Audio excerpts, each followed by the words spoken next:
And we're live. Hello and welcome to episode 4 of the Five at the Back podcast. Now, you may notice that Max isn't able to be with us today, but don't worry, he did send a message for me to read out to all of his fans.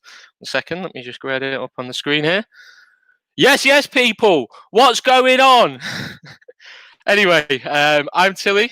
With me today, we've got Coben here, we've got Albert, and we've got Buddy. Yo. How you doing, guys? Stay tuned, guys. For the next hour or so, we're going to be talking some things football and all things nonsense. How are we all doing, guys? Had a good week? Not bad. Yeah, it's been lively. Yeah, Lots going on. Bad.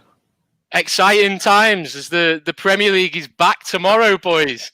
24 hours. We're back in the game. How are we all feeling about that? Are we excited? Still felt like at least 2 weeks away when they first said it was going live. So it's gone quite quick.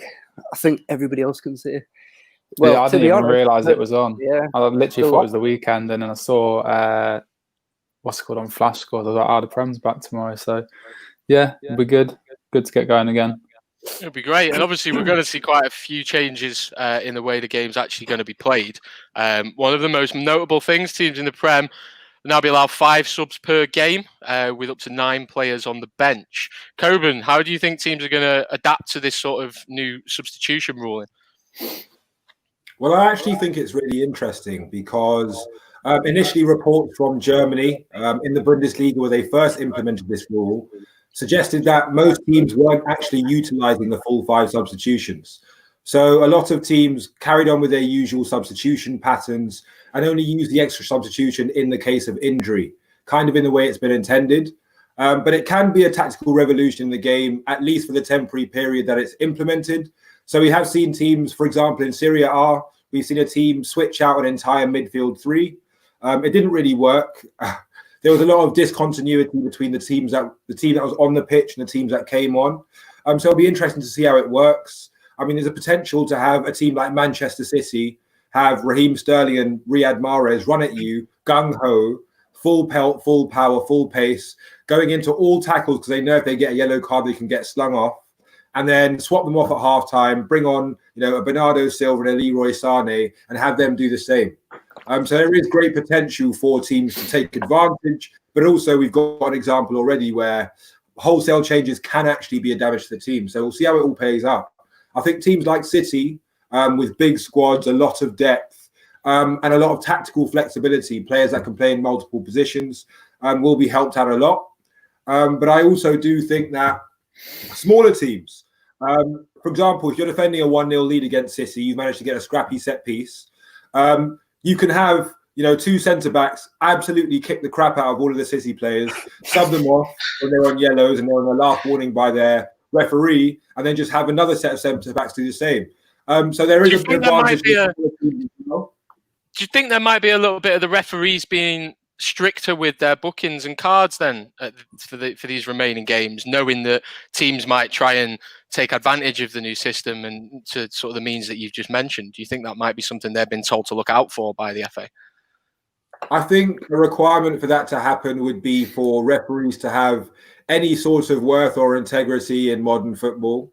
And generally speaking, my opinion on refereeing and the officiating in the sport is that they don't. So I imagine the refereeing will be exactly the same, if not worse. Fair enough. And Buddy, what about you? I know you made a great example there with City, Coben, and someone with the squad depth like theirs. It's great. But so take Newcastle, Buddy, for example. How do you think your guys will sort of cope? Do you think it will be better to rotate the squad, or are you worried that you've got a lack of depth there and you may be sacrificing quality with the 5th substitution? We've had a lack of depth for about 13 years now, so I don't think that's ever been a bit of an issue. But what has been an issue under Bruce this season is the fact that I think at one point our peak of injuries was 13 people injured, and that was pretty much the whole starting 11, and we were down to the bare bones. Right now we've got Andy Carroll's back. We have Paul Dummett back, but he's out of the 25-man squad, so that's also interesting that the Premier League have sort of said nobody can, if you were injured prior to this and you were taken off the squad sheet, then you're back to where you were in January as such. But we could have probably benefited off Paul Dummett playing at left back instead of Danny Rose, because I don't know if anybody's seen the photos of Danny Rose at the minute, but people on Twitter are calling him Weight Rose. So Has he put on a bit of timber? Has he put on a bit of timber? When he arrived in January, he'd already put on a bit of timber, and you could tell he wasn't sort of match fit. But Jesus Christ, you remember when he sent all them pizzas to Domino's? No, I didn't see it. Nah, you'll have to elaborate on that one, mate. He sent all these pizzas from Domino's to the NHS, and it got a good media praise or whatever. But I think that fucking fat bastard got a bit of credit from Domino's, and he's been stopping them the whole lockdown. So, yeah, we'll see what happens with. I know Corbin mentioned to me the other day De Bruyne was looking a bit fat as well in one of the photos. But let's be honest, De Bruyne will probably lose it in a week or so, and he'll be back to shred in the Premier League.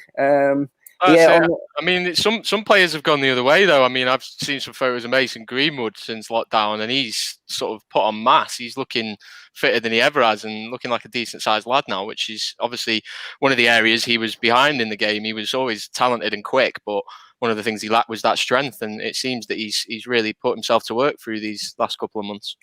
Well, we're going to see which players are professionals and who aren't. I guess it'll sort of highlight certain things like that. But yeah, I think the original question was it to do with the referee and no, it was the substitutions. We were talking about the substitutions, and how it would affect Newcastle. Yeah, we're probably going to benefit from it. Like I say, we had that many players injured. It's probably nice to have a few more strikers to give us a few more options, seeing as Joe Linton scored 1 in 27. So, yeah. Not a bad record. Yeah. I think he has to score something like 7 goals in the remaining games to like make sure he doesn't tally the worst ever season for a striker for Newcastle's ever recorded. So, you never know. The pressure might be off for somebody like Joe Linton. No crowd. Yeah, well, from everyone here at 5 at the Back, we do wish you the best of luck, Joe Linton. Hopefully you can change your fortunes in these remaining few games. I'll tell you what, if he goes on a Pape Cisse run, what I'll do is I'll get my hair painted white like his. I'll go for I'll keep you to that one. You've just said that live on air, there's no going back now. Anyway, one of the other big things. If I'm doing that, it has to be if he scores 7 goals in the remaining 9. I'm not doing that. What's the record? I think it was like. I think the worst record is 6 or 7. So right, we'll find out after the podcast off air, guys, and we'll put a post on social media what the actual challenge is, and let's all keep our fingers crossed for Joe Linton. Next thing I wanted to sort of mention, I know we've touched on it in the other podcast. All games obviously to take place now behind closed doors. Albert, can you sort of single out any teams there you think this might give a specific advantage to? Certainly in the Premier League. I don't know. I guess you'd say any sort of team that's playing a sort of side, whereas beforehand, if there was sort of fans able to attend, it would have created an atmosphere where, say, it made it a difficult place to play. Yeah, I think like when you look at Everton and Burnley, there's sort of 2 examples that spring to mind of places where it's a hard place to go to as a ground, and I think a lot of that comes from the fans and the atmosphere and the fact that they're both up north and freezing cold for 364 days a year. Do you think I think we mentioned like Sheffield United and teams like that before. So I think teams visiting those sort of places where in the past it would have been more of sort of determining factor. I think that's definitely going to play a part.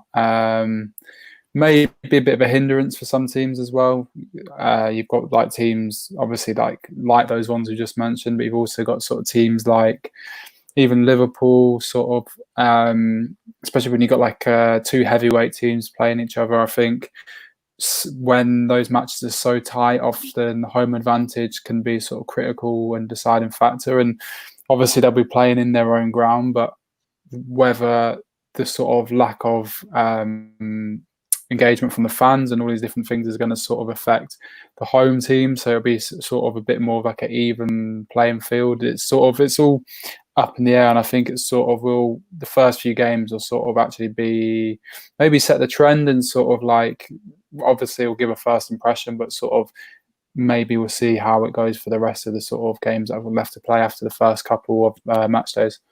Definitely. I mean, did you watch the Juve AC game that was on the other night? It was the semi-final second leg of the Coppa Italia. What a massive game that is for Serie A. Two massive teams in that league. And it was dead. It was one of the worst games of football I've ever watched. And I really don't think you can actually underestimate the impact that the fans have on them big derby days. I mean, Buddy, could you ever imagine Newcastle playing Sunderland? Well, not at the moment, because obviously they're miles behind you, aren't they? But could you ever imagine Newcastle playing Sunderland behind closed doors? What it would be bizarre, wouldn't it, to have a fixture like that without any fans? Because that's what a derby's about. It's about the fans. That's the main thing. I tell you what, there'll be plenty of police horses happy about that. if anybody doesn't know what I'm going on about, a Newcastle fan battered a horse at the end of a match because we lost 3-0. I was there that day. It was shocking, but yeah, to be honest, the atmospheres at derbies, like you say, you've got the Liverpool-Everton derby coming up soon, refereed by Mike Dean. So the match might be shit, but if you've got a good referee like Mike Dean, you might get some excitement out of that. bit dead. He'll just let sliding challenges go in. Be like, well, there's no atmosphere. Being played behind closed doors is really interesting from a couple of perspectives as well. I mean, firstly, like Tilly mentioned in one of the previous podcasts, if you look at the betting numbers in the Bundesliga as to the home and away teams, you'll see that generally the higher quality teams have been winning the most of their games, and the betting numbers reflect that. So obviously teams with a strong home record like Arsenal, like Tottenham, and a spotty away record may see that the disadvantage of playing away is negated, and so they have better away records, but they may also see that the advantage of playing at home is negated. So you'll see the extent to which teams are better at playing at home, or the extent to which teams are just worse playing away, which will be interesting. And then also, I think it'll be interesting just to see how it changes the relationship between the clubs, the league, and the fans. Because, for example, if you're talking about having digital fans on the TV, you're talking about having, fake audio pumped in. After a while, from a commercial perspective, just like, having robot checkout attendants at McDonald's, you start to think, how much do we really need the fans? And it'll be interesting to see to which extent, this really shows an indication towards the cynicism towards fans, or whether the fact that the product is going to be much worse, and obviously you don't want to call football a product, but it is from a commercial perspective, will mean that they'll pull the fans closer and be more reasonable and more understanding of fans who actually go to their stadiums, who actually create that atmosphere, and like you said, actually make the derbies the big games that they are. Nice one. Good answer, that, Coben. I think basically that is you can tell no one's quite sure what's going to happen with the behind closed doors. We've seen that, as Coben mentioned, with the betting odds in the Bundesliga, the stronger team is generally winning the games now, regardless of the venue. So we'll just have to see what effect that does have on the Premier League. But definitely something to look out for, and an interesting topic I'm sure we'll discuss in weeks to come as we start to see the effects of how it's working. But he did mention briefly before, but players are returning from injuries earlier in the season, which means that a lot of teams have now got sort of fully fit squads. We are going to talk about the games that we've got tomorrow night, and also the United Spurs game on Friday in a little while. But yeah, I think it's a big boost for any team really, having just a full squad and being able to sort of bring that competition back in for places and get people working hard to try and sort of make sure that they get in the team. Albert, do you think that teams will perhaps perform at a higher level with this added competition now with fully fit squads?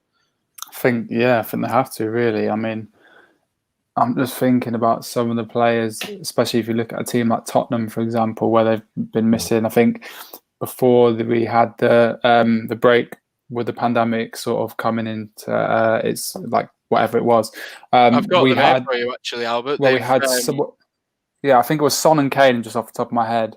Son and Kane are back. Lloris is back fit as well, as is Sissoko and Bergwijn. They're both back, so they've got 5 players back that were not available. Yeah, and they were pretty much out for sort of, especially Kane and Son were out with significant injuries, and it was sort of saying Spurs this season was going to crumble after that. So yeah, and I mean, you could probably go through every single Prem team and be able to name like at least one player that's come back. So obviously, yeah, I think we've even said this in another pod in the past, but it's sort of whatever's gone before is sort of that, and this whole sort of restart is going to have to be something. It's going to be something fresh because it's completely different squads in a sense, in a sense of like the level of impact that an individual player can have. So yeah, the form book's gone out the window, all these different things. So it's just, yeah, I think in a sense it's probably what's piqued my sort of interest with the Premier League, is sort of actually seeing how teams are able to hit the ground running, and sort of with all the effects of all these different things, which managers, which individual players are able to sort of, again, just sort of hit the ground running, sort of pick up form straight away and just sort of maintain it for the rest of the sort of season. Definitely. And I mean, like you said there, the key is to hit the ground running. And I know that Guardiola's come out recently criticising the lack of time they've had to prepare to going back. My personal opinion is that they shouldn't be unfit, because they've all got home gyms nowadays, and they're all still working out at home and making sure they're at the sort of tip-top physical shape. But Coben, what do you think to them comments? Do you think it's almost like a bit of an excuse just in case they do mess up against Arsenal tomorrow, giving Liverpool the chance to win that league at the weekend, or do you think it is a genuine concern that he's airing? Well, I think City are one of the best placed teams in the Premier League to deal with the rotational options that you're going to need to be able to deal with 3 games in 8 days after having not played in a while. I think the bigger issue is the fixture congestion as soon as you do come back. I think if players went straight back to maybe 1 game a week, they'd be able to work their way into it, ramp up the intensity of training, and maybe avoid an uptick in injuries to the extent that we will see. But considering we're going to come back, it's going to be 3-4 games in a matter of 2 weeks. It's going to be very intense very quickly. So I think City are very well prepared to deal with it, but ultimately we will see an uptick in injuries. We have seen in the Bundesliga, we have seen in American football when they've taken extended mid-season break. But I think it's just going to be an interesting exercise in youth players. We're going to need to see a lot more rotation, especially with 5 substitutions. You can give a lot of minutes to youth players. There's a lot of young English and also young foreign talent that doesn't get the minutes that they would otherwise normally get. And the integrity is different. The entire part of this season is feeling completely different. But I do think one change that we will see is younger players getting more of a run out. And I think getting, rather than just 2-3 minutes at the end of the game, they might get the full half an hour, because you can make 5 substitutions. So you're not limited in the same way. You can kind of make those wholesale changes and give people a run out. So I think injuries will affect a lot of teams. I think we will see an uptick in injuries, but I also think that, Manchester City are better prepared than most teams to deal with that. But I think, one of the interesting things as well is if you look at the London teams, a lot of the London teams have already played friendlies against local London sides in order to prepare themselves for the season coming up. As far as I know, City haven't actually gone out into Manchester and got any local sides to play friendlies with. Now, I know their B team is better than most Premier League teams. So, even intra-squad friendlies are going to be pretty high intensity, but they haven't played against another team. So I think, in that sense, they might be worse off than some other clubs. But I also think when you've got 3 players that can play, world-class level in each position, you're fine. Yeah, definitely. And I think as well, like you mentioned there about how youth players will be able to get minutes with the increase in the substitutions. I think as well it is primarily there, I suppose, to help these players coming back from injury get back into some form of actually playing the game. And I think you'll probably see more of more of an influx in the introduction of players coming back from injury, playing more minutes at the very start of the campaign. I know that Mourinho didn't play Lloris in Spurs pre-season friendly, but he said he didn't want to play him because he was sort of resting him for this match coming up. But even the likes of a goalkeeper, if he did want to give him 45 minutes, that extra 2 substitutions means that he could even make a substitution in that department, which you don't often see in Premier League matches, the change of the goalkeeper. So that's another option for them there. But yeah, I think it is quite strange to see fully fit squads at this stage in the season. So we'll see how we go with that one. One of the next things I wanted to talk about, and you guys have also seen this data, but Who's got the most favourable running? I'm just going to put a couple of tickers across the bottom of the screen here, guys. And these numbers here next to each team, that is the average league position of the remaining opponents each team has to play. So, as you can see, let's take Norwich for an example there. They've got the 9th easiest running. That 11 signifies that the average league position of their remaining opponents is 11th. So from there, you can see United and City have got the easiest run-ins, Wolves and Southampton up there too, and surprisingly Newcastle. And if we look at the bottom half of the league there, you'll see that some of the teams at the bottom are really struggling. You look at Brighton and Villa, Palace, Bournemouth. I mean, Bournemouth, their average opposition's position in the league is 8th, so they've got some tough games to come. Do you think that this is going to have a massive effect on where teams finish now with the sort of lack of home and away advantage, and it is literally just going to be down to who's got the most quality? Buddy, what do you reckon this sort of will show? Well, I think looking towards the first ticker that you put up there, it shows obviously City, United and Wolves. I think obviously with that being at the top end of the table and City undoubtedly probably not going to be in the Champions League next season, could you potentially see the likes of Wolves maybe getting to the Champions League, or it depends on their running with it? Obviously, it looks good for Newcastle playing every. You say that every week. Well, no, to be honest, we've got a decent run. I think we've got Sheffield United. It always looks good for Newcastle. Yeah. Tell me about that way. I mean, I don't know how just having 20% possession for the remainder of the season is going to work out.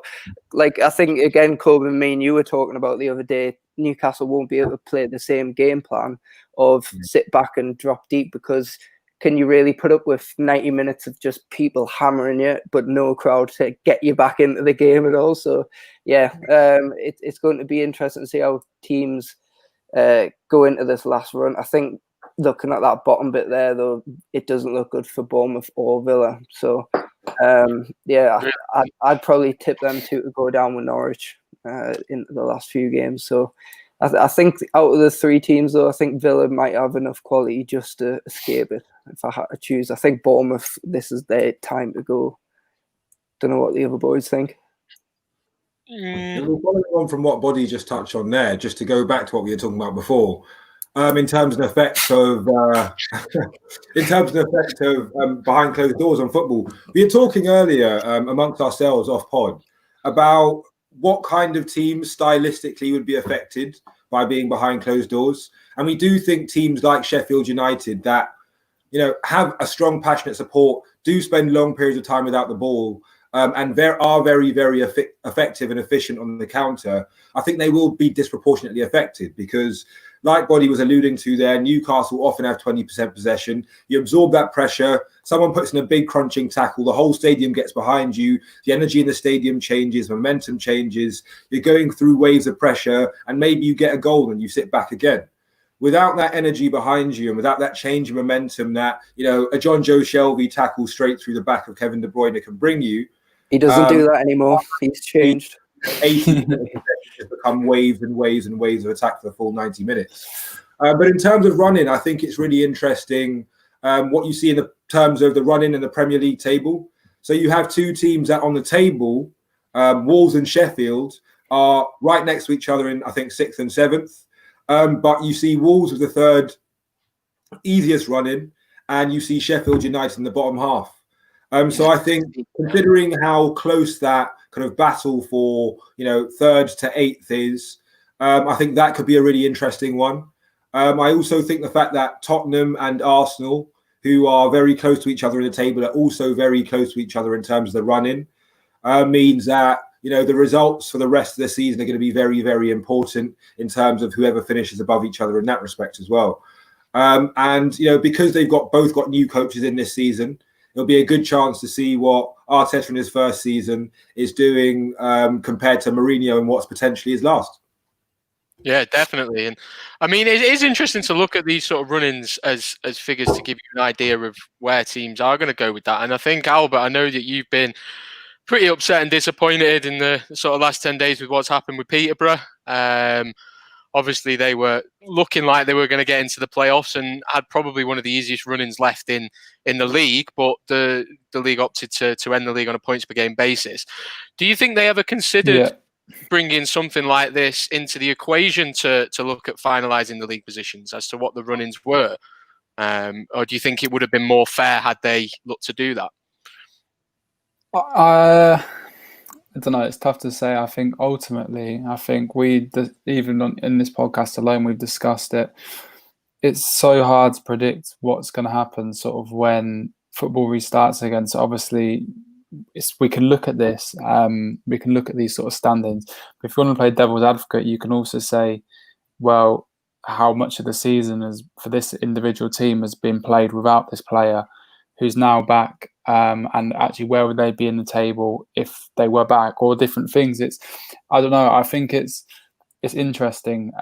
It's sort of obviously it gives it a good and I think gives it a good perspective and the sort of good idea of the potential run-ins. However, there's so many sort of external factors and all these different things that ultimately will affect the sort of performance. And it's not to say, as I say, the form book sort of gone out the window and all these different things. So it's sort of, whilst these things are definitely important and sort of they do provide a bit of insight as to sort of where the table might end up finishing, I think it's sort of, especially in the sense of deciding the league for Peterborough and sort of the rest of League One, for example, I think it's too difficult to look at these sort of things because you have all of these extraneous variables which are ultimately going to impact results. And sort of, as we've said, and sort of I've had other football experts saying, it's sort of like you can't judge the rest of the season off the first half of the first 3 quarters, whatever you want to call it, of this season. So I think ultimately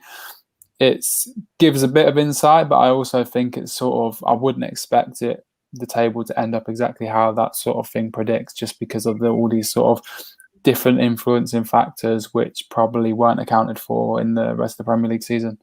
Definitely makes complete sense, but like you say, everyone's pretty much got a full strength squad now. So to compare to other parts of the season when perhaps that wasn't the case, and you don't know the influence these players might particularly have on games. So it's a very, very good point, that, Albert. So time has come, boys. We can do a fixture preview. The Premier League is back. We've got Villa Sheffield United tomorrow. It's the first game, 6 o'clock live. What do we reckon, boys? Are we looking forward to it? I think it's probably not if somebody said, right, we're going to look at this fixture list and which game are we going to put on first? Like, we haven't had literally months without football. The season's cut short. What are we going to come back with? Fucking Villa versus Sheffield United. Can I be honest? What's the other game? City versus... City Arsenal. Why wasn't that on first? Like, you can then carry the viewers onto the next game. That's prime time. This is at 6 o'clock. They've just gone, let's slip it in before the real football starts. They should have had this as like a middle match, like, the calm before the storm of the big main event. But no, I don't think it's going to be the most entertaining game. It's going to either be, for me, like a 1-1 or a 2-1 Sheffield United. I don't even see that many goals. I literally think it's going to be a 1-0. I think it'll be 0-0 or 1-0. And also for this, I'm saying it now, I'm not watching this game. I don't care. I think even with what fans, are you talking about, mate? What do you mean? You're gonna wait all this time, and it's just every single game's on TV, but you're just gonna miss this one out. Any of you listeners or viewers out there, if you want to email in, we have just got a spot that's opened up for a new member of our Five at the Back podcast. Anyone that's interested in football. I mean, if it goes anywhere to sort of for recovery, I will be watching the game, the City Arsenal game later on. But I just, it's not exactly it's a crowd sort of. It's not a Super Sunday, is it? Albert, what are you doing tomorrow that is just a bit better than watching football? If you say Call of Duty. No, I don't know, but if I'm honest, I wouldn't watch this game. I know, obviously, it's back and there's the whole spectacle about it. Albert, but at the same time, it's still fucking dead. Like, you can't really go out. You can't go out for a pint or anything. What are you going to do? Anyway, boys, this is an argument for off pod. Anyway, I don't think people want to hear. All right. Well, the thing is, go on, Kyber. I think the best way to talk about how exciting this game is, look at the top scorers of the respective teams. Top scorer at Sheffield United, John Fleck. This is according to BBC Sport. 5 goals scored. Exactly. Yeah, go on, That's John. 438 minutes per goal. John, if you're listening, could you just drop your link in a text message just to give him some tips? That's their top goal scorer. They have 2 players on 5 goals, and 3 players on 4 goals, and 1 on 3 goals. Aston Villa, they got Jack Grealish on 9 goals. They got Hourihane on 7, El Ghazi and Wesley on 6. So, I mean, they're not teams that are banging them. That's exactly it. Well, Wesley is actually still out, as is Tom Heaton. They're both unavailable. But for the mighty Villa, they have got John McGinn and Jed Steer back into the squad. So watch out. John McGinn's quality. I think he's a quality player. Referring back to what we were talking about earlier regarding injuries, I think that could actually play a trick. Because I think before McGinn got injured, I'm pretty sure Villa were not doing too bad. By the sounds of it, with Corbin reading out all them goals scored, it sounds like Villa are a team that score plenty of goals. They just also leak goals left, right, and centre. So, yeah, maybe they don't bottle it under the pressure. The thing is, going into this game, I've got that they lost the last 4 games prior to this. This could be the right break for Villa, and maybe Grealish is going to have the chance to shine. Little less pressure now. McGinn's back, and I guess Grealish as well. He's probably going to want to show why he should be bought during the summer, because he's definitely not going to want to stay at Villa next season. Whether they stay up or go down, there's no way is he staying at Villa. He's earned that move as well. He's earned that. Yeah, without a doubt. Villa fans can't even be angry if Grealish wants to leave. I'm sorry, I've seen him live. He's grown out of that club. Yeah, I've seen him play live, and he was in the Championship at the time, and he was clearly a step above everyone there. And you could tell by, it was QPR playing them. The level of vitriol and hatred he got from the QPR fans was everything you needed to know about how well he was playing. And I think he's definitely earned his move to a bigger side now. I think this season he's comfortably been their best player. I think he'll probably be their best player for the remaining 10 games as well, 9 games, how many ever they have. I can see, as Body's saying, a turgid affair, not too many goals, probably not even too many shots on target, especially with the fitness levels the way they were, and what we've seen from the first games of the Bundesliga. I can see maybe a Tyrone Mings header, a kind of John Fleck deflected goal, maybe a 1-1, 1-0, something like that. I mean, Buddy, I know you mentioned there before about Villa scoring a few goals this season. I just wanted to touch as well on, for Sheffield United, Dean Henderson in net. Had a magnificent season, hasn't he, this year? And he is available at the moment, just about still available. They are hoping to agree an extension to his loan deal in the coming days. At the moment, he's eligible to play against Villa, but should nothing be signed, he will be making his way back to Manchester United. How much of a blow could that really be? I mean, they are pretty confident the deal is going to go ahead. Chris Wilder's come out and said he thinks it will be in the coming days. But how much of a blow could that realistically be if Henderson were to go back to United with 6 games left? Sheffield United, who are chasing a position in potentially the Europa League or Champions League. I think it's a bonus for United without a doubt, especially if you can have 5 subs if you want to just bring on Dean Henderson towards the end.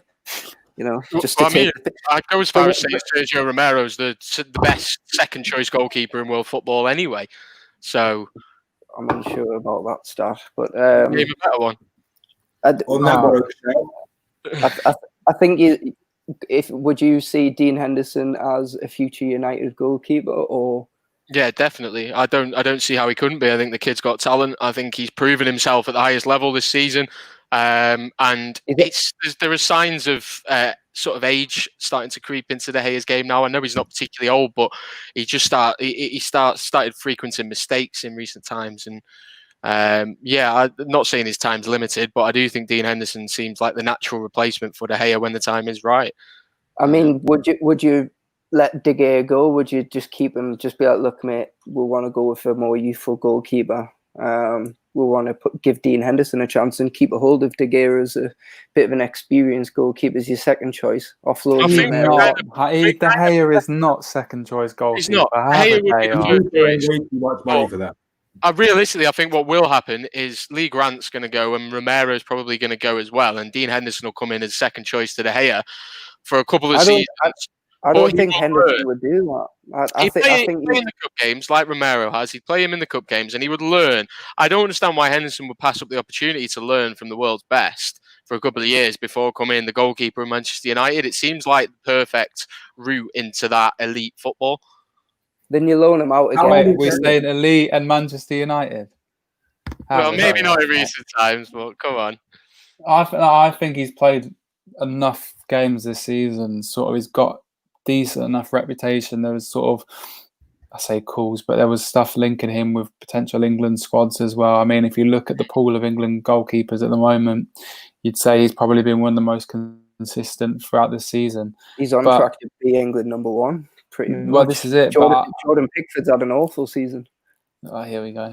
Sticking this isn't even a Newcastle Sunderland thing. If you look at how bad Pickford's been this season, like even like in that was it the Liverpool Everton match, the last derby, when he just batted it into his own net and just greedy a chance. So yeah, that was last season. But I know what you mean. I'm sure that was the home game this season. Well, Dean Henderson's 23 and De Gea's 29. So it depends. If De Gea has kind of designs on having a Van der Sar career, Dean Henderson could be waiting for a very, very long time. But I mean, there has been talk in the past. And it's not. Pardon? There has been talk in the past of De Gea to Madrid a couple of times. They signed Courtois now, haven't they? But that was pre-Courtois. Who? And Courtois, he hasn't been the best, but he's had seasons where he's been a world-class goalkeeper. And he's done it in Spain as well at Athletic. So they've seen him do it. Who's this? Courtois, Body's boy. Body's boy. Anyway, boys, I just think Courtois or something. The Villa Sheffield United game is obviously the first one back tomorrow. I was watching a bit of Sky Sports News before, and a couple of interesting things. I just wanted to talk to you a bit about the logistics. So Sheffield United are obviously going to be the first team to travel to an away game since lockdown's sort of been eased and the Premier League's restarted. The way they're going to do that is actually on 3 different coaches. So they can all socially distance on the way there. They're going to arrive and go to a hotel, which has been cordoned off, where they're going to have a socially distanced meal in the restaurant. They're then going to go to the ground and they'll be getting changed in the media room on a different floor to Villa. This is because the away changing room is too small to allow for 2 meter social distancing. So they'll be getting changed in the media room. The only thing that's going to be different for the Villa players is they're all going to arrive in their own cars, just to ensure that they're all socially distancing on the way there. But that's the plan. Grealish definitely won't be, will he?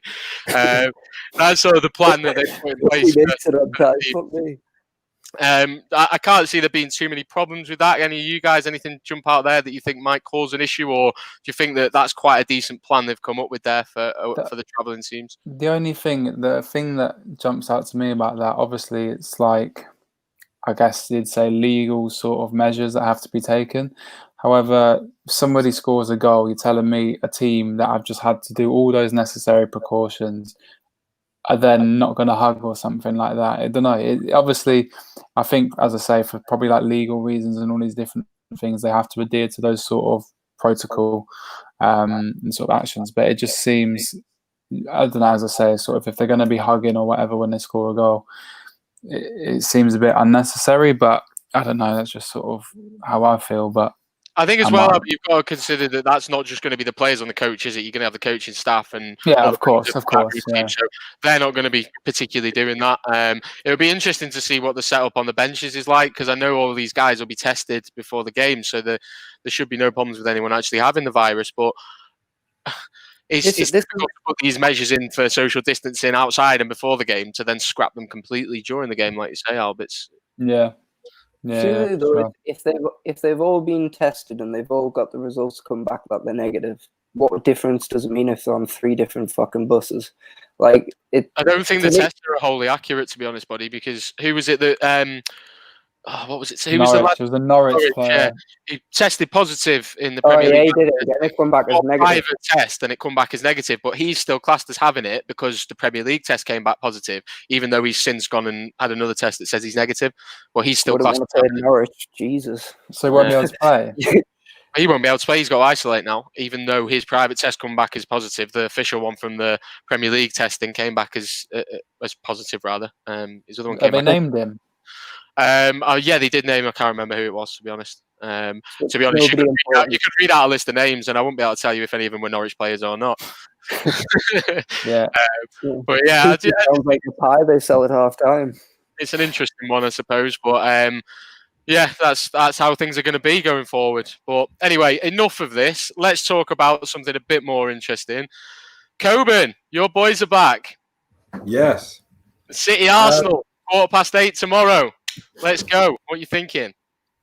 Well, what I thought when I first saw the fixture announced was that we're going to get battered by Manchester City. Since then, Mikel Arteta has done his press conference. We've got a lot more information about both sides. We've seen pictures of the players come out. We've also seen some video put out by Arsenal on their YouTube channel that shows some of the kind of highlights from the games that we've played in preparation for this one. What was this, the 3-3 loss to Brentford? So after all of that, I've basically come away feeling like we're still going to get backed by City. None of that has disabused me of that notion on any level. I think if this game was played with no lockdown under normal circumstances, we would have got piped. Now there's a kind of window of opportunity wherein, like we were saying before, Kevin De Bruyne, before the break, was saying there's going to be fitness concerns. Guardiola now is complaining about fitness concerns. Mikel Arteta has been very, very strong. That the Arsenal players have been very, very strong, very, very fit. David Ornstein, one of the BBC's correspondents with Arsenal's previously, now works The Athletic. He's reported that all the sounds from within the camp that the players are very, very fit. They're in rude health. And we've also seen some tactical adaptations in the pre-game friendlies. So against Charlton and against Brentford, we've seen variations of 4-3-3 for at least 45 minutes. And in those 4-3-3, we've seen players like Bukayo Saka, who's been playing predominantly on the left wing at left back, playing as a kind of an almost 10 role, an almost De Bruyne-esque role in a 4-3-3, with one sitting midfielder and Saka and Ainsley Maitland-Niles, who's been crying out for a central midfield berth, actually getting the nod in those games. So I think from one perspective, City have a much better squad than us, much better track record. I think they've beat us the last 6 times they've played us in the league. I don't think we've beaten a top 6 side in the last 25 away games, which is an incredible record. But I also think that Mikel Arteta has been experimenting tactically in the break. I think we could see some tactical surprises. And considering that we don't know where the fitness levels are, you may see a smash and grab. You may see a surprise. I think I would have said that we were going to get piped before. I think we're still going to get piped. But I think there's an outside chance we could see a tactical masterclass. I think, like you mentioned before as well, with the squad depth and the substitutions, I think that's going to be a big factor in this game, especially for City able to make the changes. One of the other things I actually read, Coburn, in one of the previews, I think it was on Sky Sports, Kieran Tierney's available for you guys and could potentially make his first appearance this calendar year. Are you excited to have him back? Yeah, most definitely. Saka has been a revelation, covering at left back. We bought Tierney. He's been, he's been blighted by injury since he's come in. Like you said, hasn't played many games. Kolasinac has also had some injury problems, so Saka has been deputising, predominantly a left winger. He's been a revelation there. He's got incredible numbers and some great performances there. But having Tierney in as a specialist left back allows us to be a lot more flexible with our team. If you've watched Arsenal, you'd have seen that a lot of the time, especially under Arteta, we've seen Granit Xhaka from the midfield role sliding back essentially to cover as an auxiliary left back. Saka rotate forwards into a left wing role and then going into a front 5, allowing us to cover 5 channels in the front half of the pitch. Now having Tierney back, being able to do defensive responsibilities himself, adding us some extra defensive solidity. We won't have to have Granit Xhaka so deep as an auxiliary left back. And so therefore, maybe he can be a bit more effective in the middle of the park. Maybe he can be a bit more progressive with his passing. Because one thing I can say is, under Arteta, we've had, I think, 4 clean sheets in a row, 3 victories coming into this break. We've looked defensively much more solid, but our attack has looked a bit disjointed. It hasn't looked that kind of fluid, free-flowing attack. And so I hope with this kind of tactical adjustment, with Tierney coming in, the midfield being able to progress a bit further up the pitch, that should allow us to be a bit more connected with the top half of the pitch. And, even against City with their high line, maybe we can exploit the space behind, weak links like Zinchenko, weak links like John Stones. And, depending on people's fitness, we might even see some weak links in the midfield as well. Definitely. That's a very good point. Well made there, Coburn. Obviously, being an Arsenal fan, you can watch them week in, week out. It's good to see that sort of tactical overview of things and how having Tierney back might affect that. Buddy, so this fixture is quite important for City, probably more so than Arsenal, because if City don't win this fixture tomorrow, it gives Liverpool the chance to win the league at the weekend. So do you think that will give a boost to the City players morally, Buddy? Do you think they'll be up for it more, knowing that they'll deny Liverpool the chance to win it this weekend by beating Arsenal? Or do you think they're not bothered at this stage? Do you think they've all sort of just given up? It's a hard one with City, really. Like, some of I think a lot of their players will be split on the decision, really. Like, I mean, do we know if Champions League's going ahead yet? Supposedly, they're looking at getting it to go ahead in the form of a small 8-team round robin, and then the final, I think, was August the 13th. They were looking for as a provisional date. We'll touch on that more in some later podcasts once the news sort of break and dates start getting confirmed. But as far as I'm aware from what I've been reading, they are looking to resume it and conclude it with a small sort of round robin tournament. Yeah. Yeah. Well, putting it that way, then I guess City don't have to think, right, we've got this game coming up. We'll put a few, maybe not play Aguero this game because we want to save it for the Champions League. So I guess if the season's completely out of the way, it'll benefit City. So now it makes it a lot simpler for them. We have one chance to try win every single game and hope Liverpool slip up. I don't think that's going to happen. But if coronavirus didn't stop Liverpool winning the league, City are going to give it one last go. Definitely, and it might be a bit of breath of fresh air after these 2-3 months that we've had off.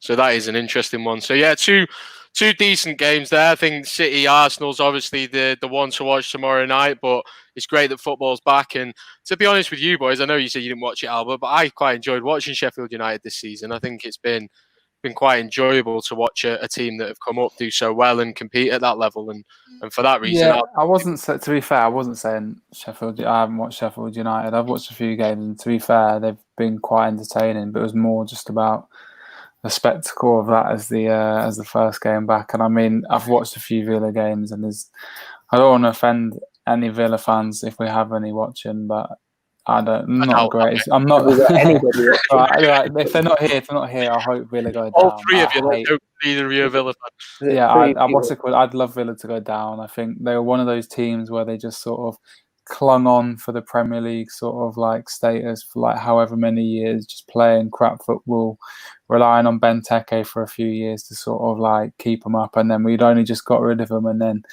they're back again. So if we could get rid of them, they'll lose Grealish, and then we won't have to see him again for a few years. Fair point. So they're the two fixtures on Wednesday. Just my opinion. Yeah, they're the two fixtures on Wednesday then, are heading up the restart.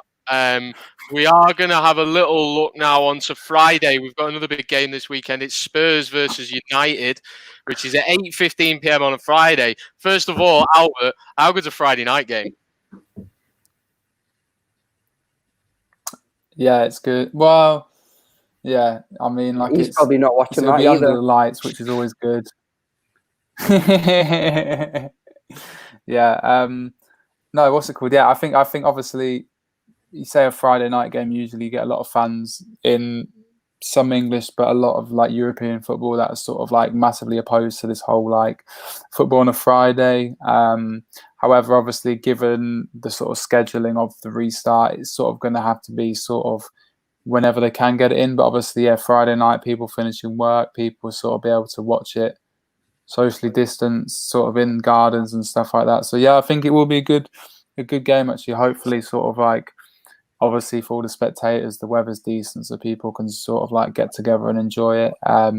Obviously, yeah, night game is slightly weird as well, but like, well, it's for light me personally, I anyway, always isn't it? So it won't even seem like a night game. True. Yeah, but I guess it'll be under the floodlights. It's sort of like, for me as a spectator, at least anyway, I sort of always think, I don't think there's any sort of beating a night game. I think sort of like just the way, like, I don't know, something aesthetically about the game and sort of it just, yeah, something about it. So yeah, I think it should be a good one. Obviously, as I say, Friday, hopefully the weather's decent, and yeah, it'll be good for both sets of fans. So it's an interesting one because I think both teams obviously are looking at seeing how far they can get towards that Champions League. Last time we played Spurs, we beat them 2-1 at Old Trafford. Rashford scored 2. And the suspended Dele Alli scored for Spurs. It was Mourinho's 4th game in charge, I think. Banger of a goal, wasn't it? It was. Like a volley or something. Can we just sort of discuss his stupidity first? I mean, he's suspended for the game against United. He's been fined 50 grand. Are you guys aware of what happened with that back in February? Did he make some kind of joke? Yeah, he put a video on social media making a joke about COVID. Appeared to be mocking an Asian man as well. So the FA have taken action, giving him a 1-game suspension, so he misses the United game, and fined him 50 grand. Now, I think it goes to show that we beat him 2-1 at home earlier in the season, and he was the one that scored the goal for them. Considering he's sort of got Kane and Son back from injury now as well, Jose, how disappointed do you reckon he'll be with that Albert, having Ali out for something so trivial? Yeah, I mean, with regards to the incident, obviously it's not really a funny joke, and obviously as things have sort of escalated since the initial story broke, I think obviously the severity of the sort of virus has developed. So yeah, I mean, at the time, I think obviously it might have been seen as something lighthearted, but obviously if it'd been done it maybe like a month or 2 later, it would have been even worse.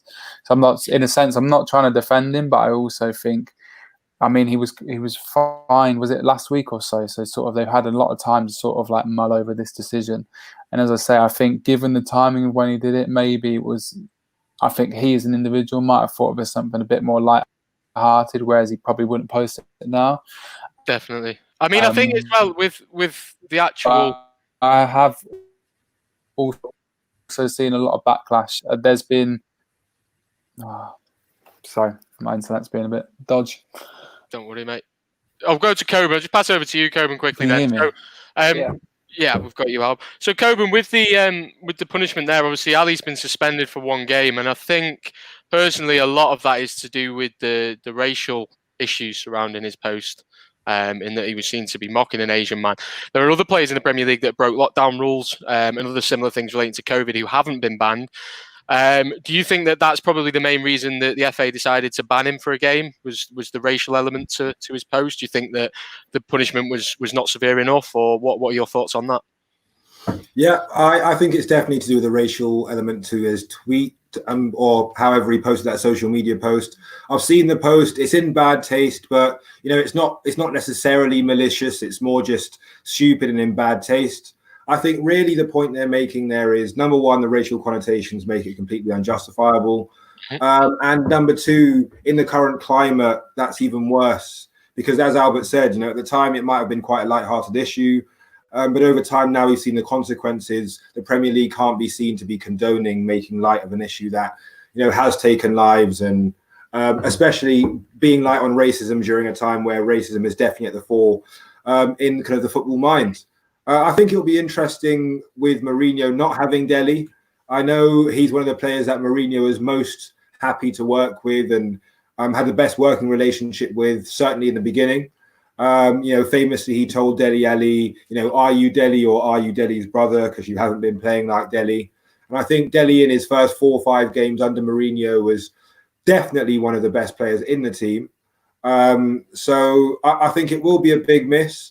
I think he's a tactical piece of any Mourinho team that he envisaged fielding at Tottenham. And I think Mourinho does like the player. But I also think, the more interesting midfield discussion is, what are we going to see from Manchester United? we've got Pogba back. So Yeah. before we see Pogba and Bruno Fernandes, and if we do, what's going to be the midfield behind them? Are we going to see a McTominay if he's back? Are we going to see a Fred, which is a bit more attacking? Are we going to see a Matic, a bit more conservative? Or are we going to see some sort of hybrid of the both? I mean, what do you think, Tilly? Yeah, I don't know. I think, like you say, rotation is going to be a massive part of what teams are looking to do. It's obviously exciting to, as a United fan, to have Bruno and Pogba back in the team, because I think that it's something that people have been wanting to see for a while. But yeah, it's a difficult one really, and we'll just have to wait and see what happens, I suppose. But it's good that we're sort of heading back to normality with games cracking on and things like that. We're just going to take a little 2-minute break now, guys. We're going to come back. I think Albert's got to leave us, but the three of us are going to come back briefly. To be honest, I've got to leave as well. So are you sure as well? Yeah, me and Coburn will jump back on if you're free, Coburn. We just wanted to touch a little bit on international fixtures and touch a little bit on the work that Marcus Rashford's been doing sort of behind the scenes. So just before the break then, guys, just before you two go, Albert, can I have your predictions for the 3 games we've discussed today, please, mate? So Villa, Sheffield United, what do you reckon? 0-0. 0-0. What about City, Arsenal? Just as my internet goes funny, I'll say City, Arsenal. I don't know, 3-1 City, and then I'll say Spurs, United. Just to annoy you, Tilly, I'm going to go 3-0 Spurs. Nah, won't annoy me, mate, when we beat them. Buddy, what do you reckon? For me, I'm going to go 0-0 with the Villa Sheffield United game. City, Arsenal, sorry, Coburn, but I think it's going to be like a 4-0 to Man City. I think it's going to be an absolute training game, and you're going to see probably the best of City. I just think Arsenal have, I think maybe give it the first 20 minutes. Arsenal and Arteta will look, like they're getting into it, but I think Guardiola will just be able to outsmart Arteta, and it's his own protege at the end of the day. And I think you're going to see a training game on that one.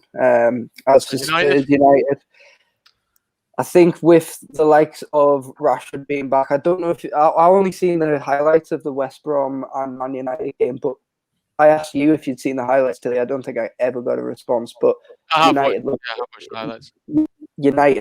good in that in them highlights. I know it was only West Brom, and they didn't really score many goals. But I think if they play that sort of expansive football, from what I could see through highlights, and obviously I think you said that they had the easiest run in on the stats earlier. Yep. So yeah, it's for United, they've got nothing to lose. No. So what do you reckon? What score did you say? I didn't say a score yet. I was still thinking, so I've kept talking while I thought.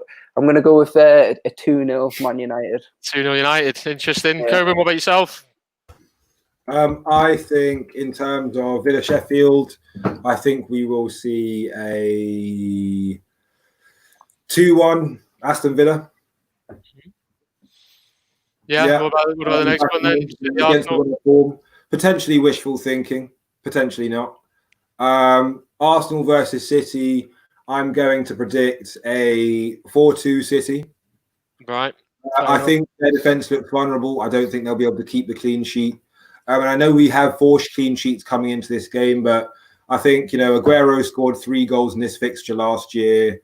And City have looked pretty imperious against every Arsenal side in recent memory. In terms of Tottenham United, I think I'm going to go with a 1-0 Tottenham. I think United are going to finish well above Tottenham. I think they were the form team going into the break, definitely for this game. And some of the great performances we've seen this season, the improvement from Rashford, I definitely think United are in a better position. I just think Son and Kane coming back is going to be a big, big thing for Tottenham. Definitely. I think that decision might just be enough to do a smash and grab against a United team that might not be at the races coming off a break. Fair enough. And then for me, slightly different approach to the Sheffield United Villa game. I think Sheffield United will win that comfortably, to be honest. I'm going to go with a 2-0 win for them. Arsenal City, like you say, Coleman, it's hard to call. Could go either way, but I think City have probably just got a bit too much for you. So I'm going to go with 3-1 to City there. And United, like Body said, we're looking sharp, we're looking quick. I'm going to go with a 2-0 win to us against Spurs there to wrap that one up. So for you guys now, we're just going to take a couple of minutes, just a quick refreshments break. Albert and Body are going to leave us. So thanks for your contributions today, guys. Like and subscribe. Like, No worries. etc. Yeah, we'll break for a couple of minutes, and then myself and Coleman will come back, and we're just going to have a quick discussion on a couple more things. So stay tuned. Get your Cheers, boys. comments in.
Hello, everybody. Welcome back to Five at the Back. Back with me and Coben for the second part of this podcast.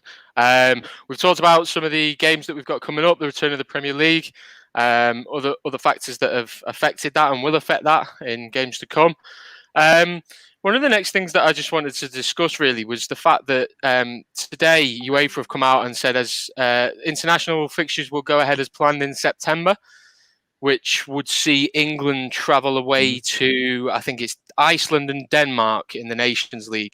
Now, Coben, that brings a whole new perspective into playing football in these times, doesn't it? Because it's not just a small bubble; it's international travel that's involved with there.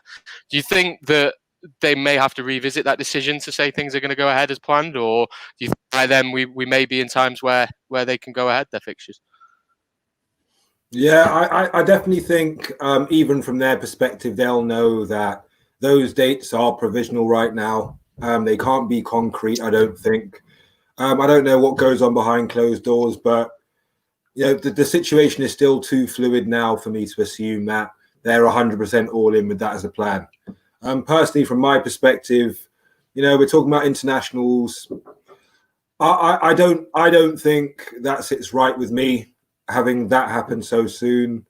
I feel like perhaps once there's a greater flux of international travel just generally for other business purposes, I'll feel more comfortable. But for right now, I think internationally, I'm pretty comfortable because we know the protocols. You can keep a track of it. I think on an international level, that's much more difficult to do. And also in terms of kind of liability, I think it's much more difficult to legislate. So I don't know if I would be happy with that. I mean, specifically, like you said there about making it difficult to legislate, each of these countries are going to have their own COVID approach and they're going to have their own laws and their own rules. And whose rules is it that apply when you're there? And also, you've got to look at the fixtures. I mean, Iceland and Denmark, I don't think have been really badly affected by this crisis. But when you get teams that are drawn against, obviously the UK is the number one in Europe at the moment. So Denmark and Iceland are probably worried that they've got an England team coming over there because we're coming from a country with the most cases. So I think as well that it's kind of unfair to put the impetus on teams when ultimately the fixtures aren't down to them. And to tell them that they have got to travel to a country which perhaps is more unsafe than their own is a bit of an unfair ask, really, from UEFA. Yeah, and I think ultimately, though these things will lead to certain players refusing to travel. Certain clubs may be asking for a lot of reassurance from the English FA about the way their players are going to be treated and the way that they're going to get information fed back to them about the way their players are being treated. So I think it could lead to some interesting conversations between club and country, but also between player and country. I mean, if you're Gareth Southgate and Jadon Sancho says he doesn't feel comfortable travelling for that game, are you going to think that's reasonable, like Chelsea did with N'Golo Kante, or will you think that's a lack of commitment? I'm not sure, but I certainly think it raises a question that we will probably see some answers to at the time. Definitely, and I mean, one of the examples I've seen of this going ahead is do you feel in cricket when he's going ahead? Yeah, in cricket, obviously England, West Indies, the date's been confirmed. They're looking to go ahead and play 2 test matches in July. The first one's at Old Trafford, at the Emirates Old Trafford. And the reason that they've done that is because there's a hotel on site. So the West Indies have flown in and they've been put up in this hotel at the ground. They've been training at the ground and they've been almost put in an isolated bubble away from society within the ground. They've got the hotel there. They can all stay there, eat there, train there. And they're going to stay there as a base camp now until they play England, of which one of the tests is at Old Trafford. I'm not quite sure where the other one is, but I'm sure that the situation is the same in that they're travelling to a ground with a hotel on site, and they're keeping everything contained that way. And that's one of the ways that cricket are looking to get around the issue. So maybe we'll see similar with the football side of things. I know Stamford Bridge there is a ground which has a hotel on site, so I don't think Wembley does, but they could maybe look at moving across London to Chelsea for a fixture or two. I don't know how that's going to work, but Well, I suppose we'll see how it goes with the cricket, because that's supposed to start in July, and there aren't any international fixtures in football scheduled until September. So there's plenty of time to see how things develop on that one. But I think it will be interesting. And like you mentioned with Sancho, you've got to be sympathetic with these players. If they don't want to go, you can't force them to go. It's not a lack of commitment, especially when figures have now come out showing that people of BME backgrounds are more susceptible to the disease. It's only right that he has that option to say, no, I don't feel comfortable doing that. And if that's what he says, that's what we should allow for. And I don't think you can look negatively on that at all as a lack of commitment. Yeah, I agree. So yeah, that was an interesting thing, and I'm sure we'll see more developments with that. One of the reasons I think they were looking to bring the Champions League final forward to a week in August is to allow for these fixtures to look at going ahead. I think mainly as well it's to do with the logistics and the fixture list that UEFA are looking at for the Champions League, but it does tie into the international fixtures. So it'll be an interesting development to see in weeks to come what happens with that. I just want to move on then, Coben. One of the big things that we've seen this week is a bit of good news, the Marcus Rashford campaign. He's done some amazing work in the community. He's been campaigning for free school meals for kids through the summer holidays. And he's actually managed to get the government to make a U-turn on that. Coben, how much is the influence that these footballers have so underestimated? Because for him to do that at the age he is just shows the power of his reach and the influence that he has on people. Do you think there could be examples of more footballers following suit in weeks to come, months to come? Well, I think first and foremost, I have to give him a big shout out. He's a credit to himself, his family, and his club. I think he should be very proud about what he's doing, especially at the tender young age that he is, to have his head screwed on and to put his neck on the line for a cause that is this worthwhile. I have to give him kudos. But yeah, I mean, it's a new young generation of players. They know the platform that they have. And I think very much, social media is spun into a negative thing a lot of the time with, the culture of celebrity and, certainly to do with footballers. We mentioned Grealish earlier with his antics and stuff like that. But on the flip side, social media does create a platform for the footballers to use all the eyeballs they have and all the kind of love and passion of the supporters to point that towards, speaking truth to power, getting all those voices and all those people backing behind a great idea. And getting them to actually execute change. I mean, we've seen it, in kind of different political ways with other events that have happened recently, and we've seen it again now. And I think one thing that can't be overstated is, like you said, just how much these things are important, because these platforms that these young kids have, some of the best athletes in the world. They have millions and millions of people looking up to them. And that's not just, young people. That's also older people in positions of power and influence who can change things. And I think this current crop of England players, not just the super young ones like Rashford, but even people like Troy Deeney who are a little bit older, are utilising their platform for good. I saw Troy Deeney also mention that, he would wage with his at least one gay player in each Premier League team. And he's in support of all of them, but they just don't feel comfortable coming out yet. He's using his platform to try and kind of demystify homophobia in football. Rashford's going out and, helping children, in completely disadvantaged backgrounds, many of which, aren't even Manchester United fans, may not even be football fans, but he's campaigning for them anyway.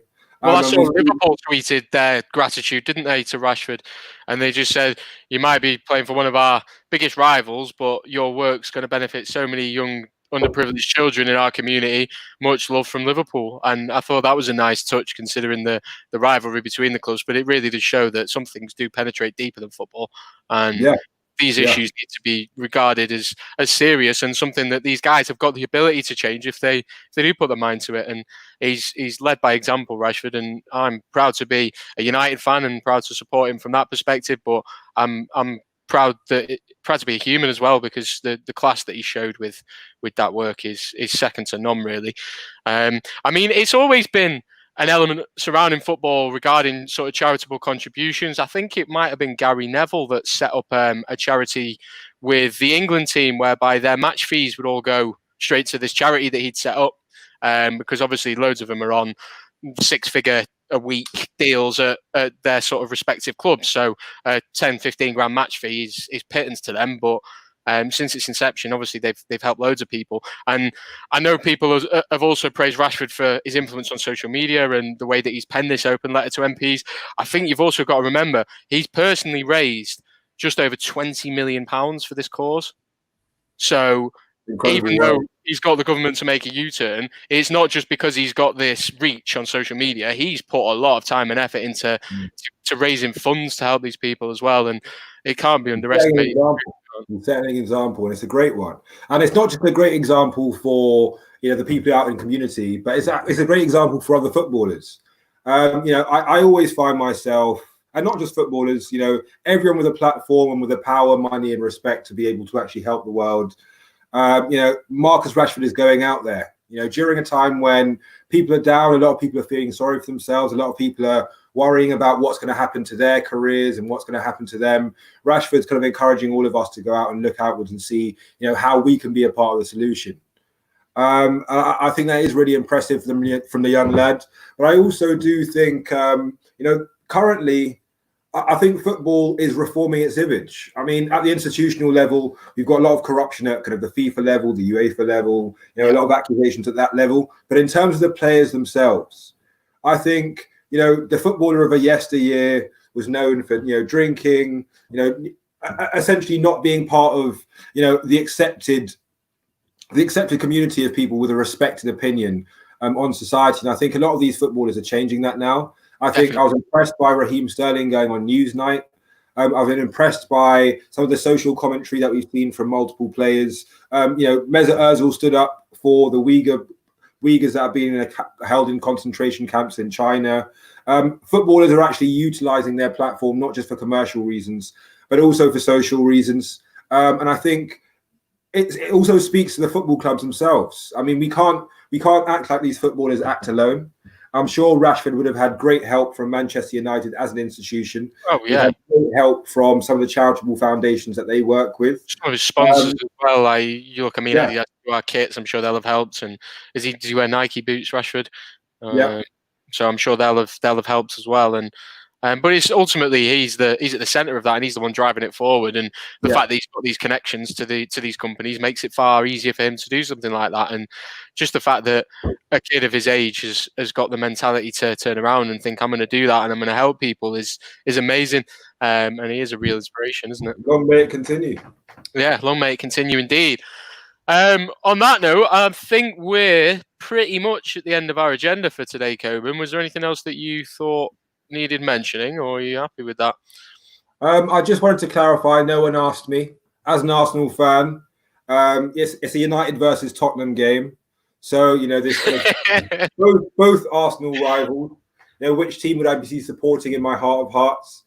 I'll just like to clarify that with United, I have, a burning hatred like the passion of 1,000 suns, but it's tempered by respect. It's tempered by an appreciation for the time that we shared at the top of the game, some of the great memories that Fergie and Wenger and Keenan Vieira gave us, and just some of the greatest, kind of footballing sides that I've ever seen play the game. That's weird. My view on it is same old Arsenal always cheating. Yeah, of course. But with Tottenham, there's no such respect. It's not tempered by respect. I have absolutely no respect for them. North London is red. It's not a real football team, and I'm sure I'll have plenty of chance to elucidate upon all the different reasons why Tottenham is not a real football team in future podcasts. But I'm just setting that agenda out now so you know my position. Yeah, don't worry, mate. As an Arsenal fan, I wouldn't have expected anything less, to be fair. I do get that element of respect between United, Arsenal, and I understand exactly where you're coming from. So, but yeah, we'll put it to bed anyway. Don't worry, we'll smash him. So yeah, I hope you've enjoyed today's podcast anyway, guys. Obviously we've talked about the Premier League coming back. We've had a bit of a roundup of the 3 games that we've got for you. We've talked about injuries. We've talked about the change of the rules for the substitutions, how that's increased. We've had a little look at who's got the most favourable running, with United looking like they've got the easiest run of fixtures, and Bournemouth unfortunately looking like they're going to struggle with some tough games to go to the end of the season. Obviously, then we've had a look as well at international fixtures that they're set to go ahead in September, and we'll reconvene on that point in a few weeks, I would imagine, when we know a bit more and we're closer to that date. And then to conclude there, obviously, hats off to Marcus Rashford, absolute inspiration to us all. It's some great work. We hope you've enjoyed the content anyway, guys. So if you just want to like, comment, subscribe to our channel for more great content. We will be publishing weekly podcasts with the 5 of us, as well as lots of side content with anywhere between 1 and 5 of us, with special guests, with various different topics yet to be decided. If you've got any ideas or if there's anything you'd like us to discuss, just drop a message down in the comments and we'll add it into our next agenda. Or if you've got any questions or anything you'd like us to read out or to answer on the next podcast, again, fire them in the comments, or you can drop us an email at viattheback@gmail.com. All our socials are there at the bottom, just going across the bar. If you want to give us a follow and a like on Twitter, Facebook and Instagram, that'd be great, and that way you can stay up to date with everything we're doing. But for now, he's Coben, I'm James. Bye for now.